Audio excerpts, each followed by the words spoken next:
All right, welcome to Talk Tickers. Today, we're digging into a real head-scratcher. Customers Bancorp, that's ticker CUBI. Now, they just dropped what, on the surface, looked like a pretty solid earnings report. But then, the stock just fell off a cliff, dropping over 11%. So, what on earth happened here? Yeah, that's the million-dollar question we're going to try and answer. You've got an earnings beat, you've got this super bullish guidance for the year ahead, and yet the market's reaction was, well, a total disaster. So what was it? What did investors see that made them hit the sell button so hard? Okay, so to figure this out, we've got to start where everyone else did, the headline numbers. And right away, you're going to see why this whole thing was so confusing. So, here's the split personality of this report. On the one hand, a win. Core EPS came in at $2.06, which just squeaked by the Wall Street estimate of $2.03. But, and this is a big but, on the other hand, they missed on revenue, and not by a little. They brought in about $214 million when the street was looking for more like $228 million. That's a huge miss, and for many investors, that was probably red flag number one. But, it just gets weirder. Because if you dig a little deeper past those headlines, some of the other key numbers looked really good. Their net interest income, which is basically the bread and butter for any bank, was up a ton from last year. And their net interest margin, that's how much profit they're making on their loans, it got bigger. It expanded. Plus, their tangible book value, a key measure of a bank's worth, grew over 14% for the whole year. I mean, these are signs of a healthy, growing company. It just makes that big stock drop even more baffling, right? All right, so that's the numbers. Now let's switch gears and listen to the story that management was trying to sell.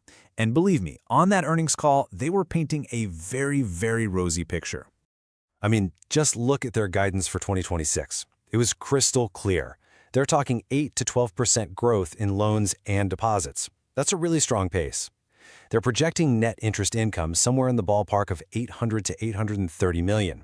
You do the math, that's some serious double-digit growth. This was not a timid forecast. They were basically screaming from the rooftops that they are ready to grow and grow fast. And the engine behind all this confidence is their special payments platform, Qubix. Get this, last year it processed over $2 trillion in payments. That's a staggering number. And that's their secret sauce, right? It's this fintech-y part of their business that helps them pull in cheap deposits and really stand out from the crowd. And just to put a cherry on top, you got the new CEO, Sam Sidhu, basically saying, you ain't seen nothing yet. He's framing this as the beginning of a whole new chapter of growth. So the message to Wall Street was loud and clear. Look, what we've done so far is great, but with me in charge and with our tech, the future is going to be even brighter. So you have this powerful growth story from management. Everything sounds amazing. But then there's what actually happened. Let's look at the market's reaction because not impressed is putting it mildly. Okay, so let's set the scene. The day before earnings came out, the stock closed at $81.21. That's our starting point. That's the price when everyone was still optimistic and waiting for the good news. Then, the next morning, the report drops before the market opens. The opening bell rings, and the stock opens way down at $76.92. Boom. Just like that, it gapped down more than 5%. There was no hesitation, no waiting around. The selling started immediately. And it wasn't just a quick dip at the open. Oh no. The selling pressure just kept building all day long. The stock just kept sliding all the way down to a low of $72.21. So that initial shock was followed by a whole day of people deciding they wanted out. So let's put that all together. From the close one day to the low the next, we're talking about a plunge of over 11%. For a company that, let me remind you, just beat on earnings and guided for massive growth, a drop like that is just, wow. It's a huge slap in the face from the market. So we're back to that central question. Why? Why this massive disconnect between the company's story and the market's reaction? Okay, let's try to put the pieces of this puzzle together. I think the answer really comes down to one word: expectations. You have to remember, this stock had already run up a massive 48% in the past year. 48%.